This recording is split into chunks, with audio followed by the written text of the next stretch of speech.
Assalamualaikum warahmatullahi wabarakatuh. Selamat pagi atau selamat siang kepada teman-teman dan juga kepada Pak Farid khususnya. Pada kesempatan kali ini saya akan memaparkan materi tentang rendahnya penetrasi dan literasi asuransi di Indonesia. Oke, yang pertama itu ada latar belakangnya. Jadi asuransi merupakan salah satu pilar penting dalam sistem keuangan dan perlindungan risiko masyarakat di negara-negara berkembang seperti Indonesia. Peran asuransi sangat strategis dalam menjaga ketahanan ekonomi individu dan keluarga dari risiko tak terduga.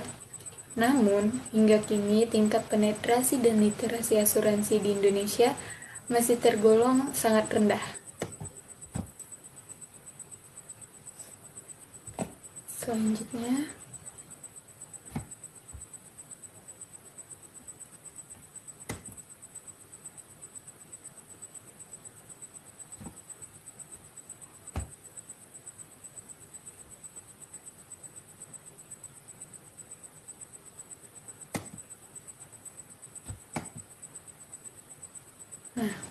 menurut data Otoritas Jasa Keuangan atau OJK, tingkat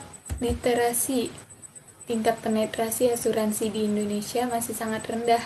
Jadi per Februari 2025 kemarin tingkat penetrasi asuransi hanya sebesar 2,72% dari produk domestik bruto atau PDB. Bahkan sempat turun dibandingkan akhir 2024 yang mencapai 2,8%.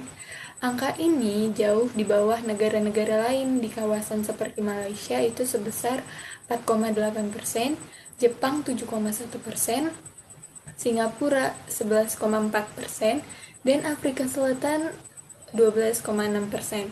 Sementara itu, indeks literasi asuransi masyarakat Indonesia juga masih sangat rendah. Berdasarkan Survei Nasional Literasi dan Inklusi Keuangan atau SNLIK OJK pada tahun 2022, indeks literasi asuransi hanya sebesar 31,72%, lebih rendah dari literasi perbankan yang mencapai 49,93%.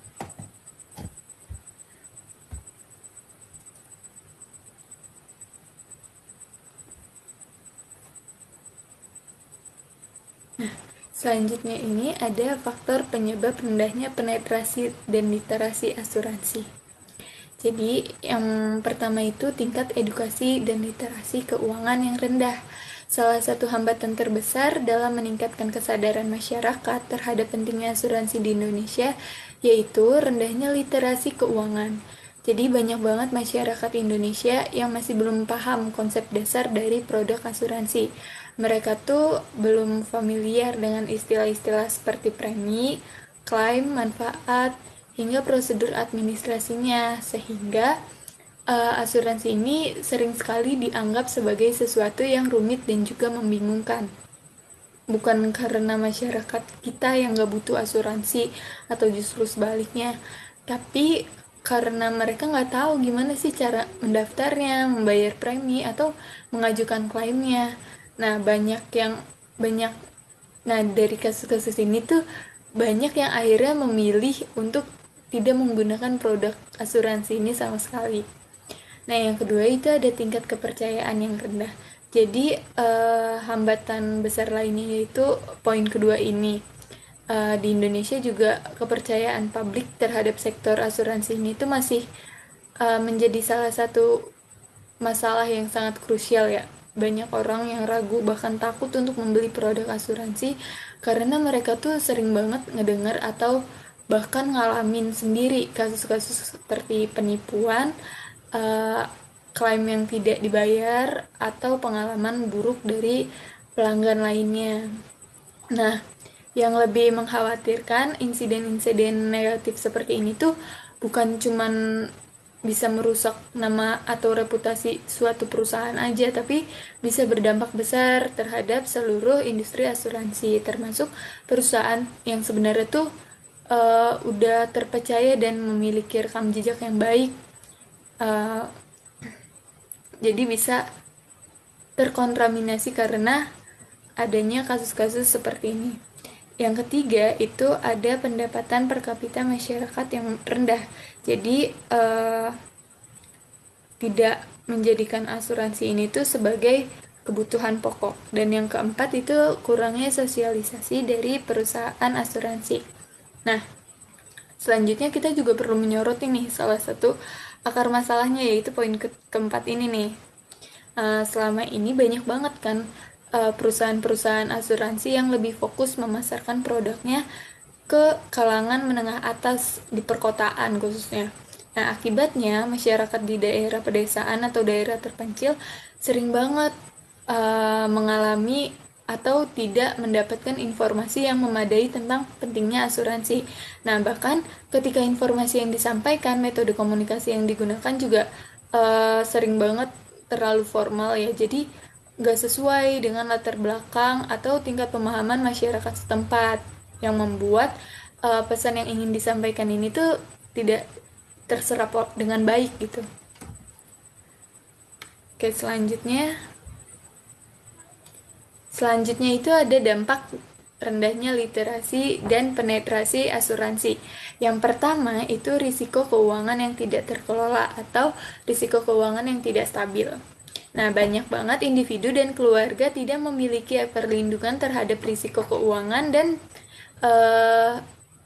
yang tak terduga ya, seperti sakit, kecelakaan, atau kehilangan pencarian nafkah. Nah, akibatnya mereka harus menanggung sendiri nih beban-beban yang besar yang muncul secara tiba-tiba. Nah, yang kedua itu ketergantungan pada bantuan sosial.